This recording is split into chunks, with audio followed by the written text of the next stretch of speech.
ready to move on to the next one? Oregon. Oregano. They're nationally ranked at number 6. Solid recruiting class of 23 commits.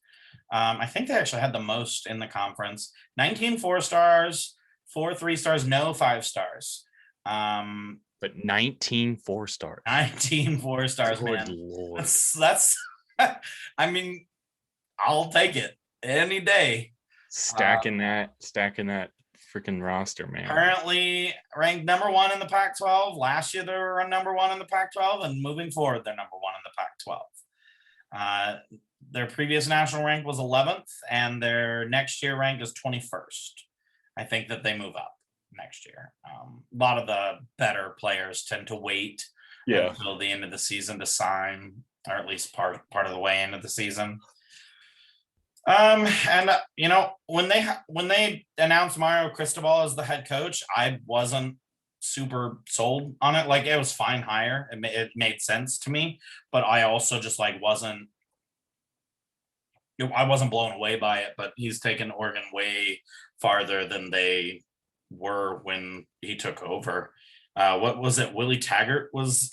Yeah. So I was in my research. Willie Taggart wishes he would not have left Oregon for Florida State. Man, I completely forgot that Willie Taggart was there for one season. I completely forgot. That's got to be on the list of dumbest coaching decisions and like job decisions of all time.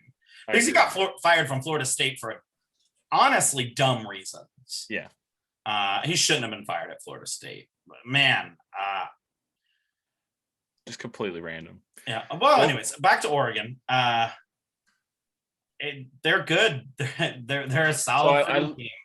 I like Mario Cristobal because I like what he's done with the style of play.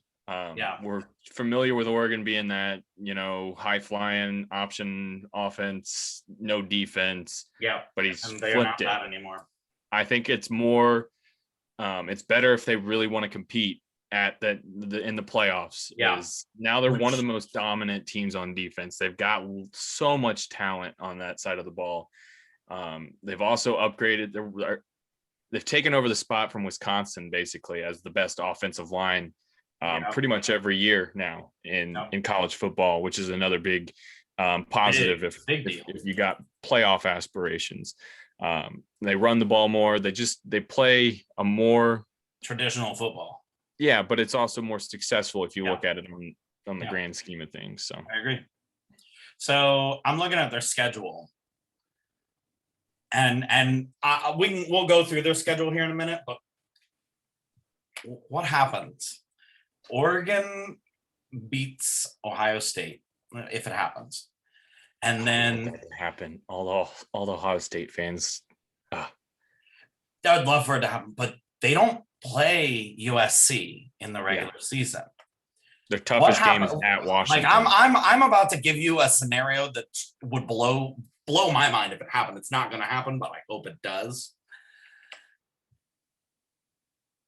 USC beats Notre Dame and is undefeated going into the Pac-12 championship game. Oregon is undefeated going into the Pac-12 championship game.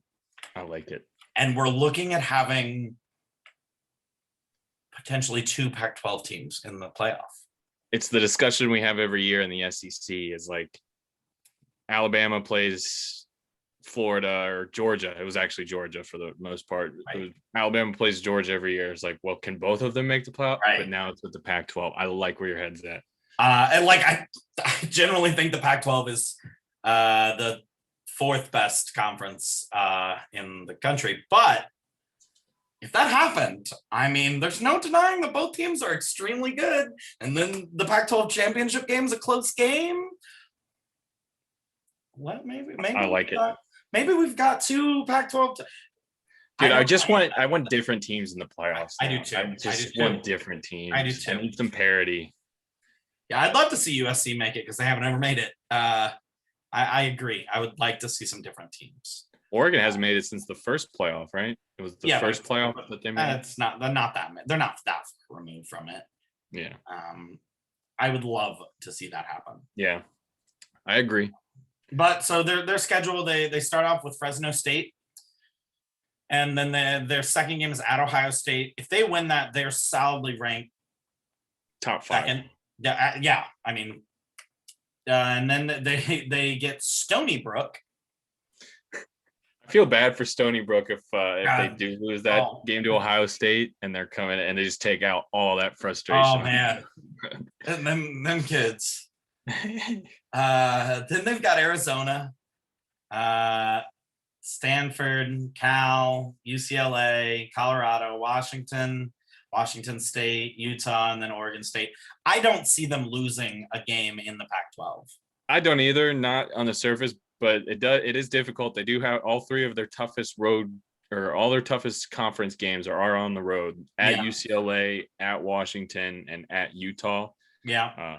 So I'll give you that. I also think that the Pac-12 like definitely said, all right, Oregon, you got into the Pac-12 championship game last year and you shouldn't have. So we're going to give you just a slightly tougher schedule just to penalize you, which I think was the dumbest thing they could have done.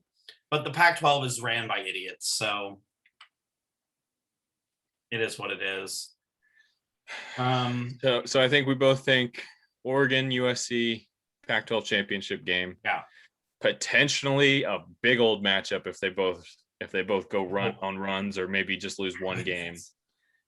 I mean, if they're both lost one game, I think the winner still makes the playoff. Yeah. Potentially, depending on who else. Depends on what else happens somewhere else. But I think both teams could make the playoffs, being one team, one loss. Especially Oregon is more likely to make the playoff than USC with the loss. Just a safer pick. I mean, USC's just like you said, traditionally blown it. Every time we hype up USC, it's like, oh, then they lose 3 out of their first 4, and it's like, well, shit. Well, and if I'm gonna pick a game that USC loses, it's against Notre Dame, and I don't think Notre Dame is as strong of a loss as Ohio State. Yeah,